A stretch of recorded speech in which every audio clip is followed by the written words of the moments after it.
നടുവിൽ പടിഞ്ഞാറെ കവല സ്വദേശി വി പ്രജുലിന്റെ മരണം കൊലപാതകമെന്ന് പോലീസ്. കേസിൽ പോത്തുകുണ്ട് സ്വദേശി മിഥിലാജിനെ കസ്റ്റഡിയിലെടുത്തു.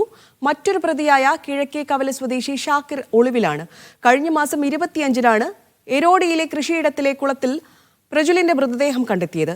ബിജീഷ് ഗോവിന്ദൻ ചേരുന്നു വിവരങ്ങളുമായി. ബിജീഷ്, രാവിലെ തന്നെ അത്ര ശുഭകരമല്ലാത്തൊരു വാർത്തയാണ് നമ്മൾ റിപ്പോർട്ട് ചെയ്യുന്നത്. പക്ഷേ എന്നിരുന്നാലും അന്വേഷണത്തിലൊരു പുരോഗതി എന്നുള്ളത് അത് തീർച്ചയായും നല്ലൊരു വാർത്തയാണ്. എങ്ങനെയാണ് പോലീസ് ഇങ്ങനെയൊരു നിഗമനത്തിലേക്ക് എത്തുന്നത്?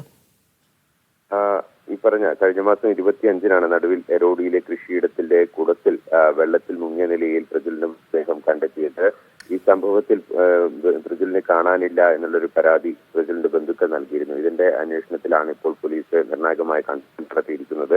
തലേന്ന് രാത്രി, അതായത് 24-ന് രാത്രിയിൽ പ്രജുലും ഈ പിടിയിലായിരിക്കുന്ന മിഥിലജിന്റെ സുഹൃത്തായിട്ടുള്ള ഷാക്കിറും തമ്മിൽ ഈ കുളത്തിന്റെ സമീപത്ത് വെച്ച് വാക്കുതർക്കമുണ്ടായിരുന്നു. വാക്കുതർക്കത്തിനൊടുവിൽ 3 പേരും ചേർന്ന് സംഘർഷം ഉണ്ടാവുകയും സംഘർഷത്തിൽ പരിക്കേറ്റ പ്രജുലിനെ 2 പേർ ചേർന്ന് കുളത്തിലേക്ക് തള്ളിയിടുകയായിരുന്നു എന്നാണ് ഇപ്പോൾ കുടിയാമല പോലീസ് പറയുന്നത്.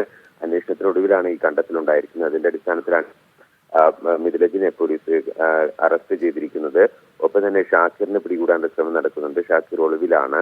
ഏതായാലും നിർണായകമായ കണ്ടെത്തൽ ഇത് തന്നെയാണ്. കുളത്തിൽ വീണ് സ്വാഭാവിക മരണം എന്ന് കണ്ടെത്തിയിരിക്കുന്ന സംഭവത്തിനകത്ത് ഇപ്പോൾ നിർണായക കണ്ടെത്തൽ പോലീസ് നടത്തിയിരിക്കുന്നു. മരണം ഒരു സ്വാഭാവികമായിട്ടുള്ള കുളത്തിൽ വീണുള്ള മരണമല്ല, കൊലപാതകമാണ് എന്നുള്ളതാണ് പോലീസ് സ്ഥിരീകരിച്ചിരിക്കുന്നത്. ഒപ്പം തന്നെ ഒരാളെ കസ്റ്റഡിയിലെടുക്കുകയും മറ്റൊരാൾക്ക് വേണ്ടിയുള്ള തിരച്ചിൽ കുടിയാമല പോലീസ് നടത്തുകയും ചെയ്യുന്നുണ്ട്.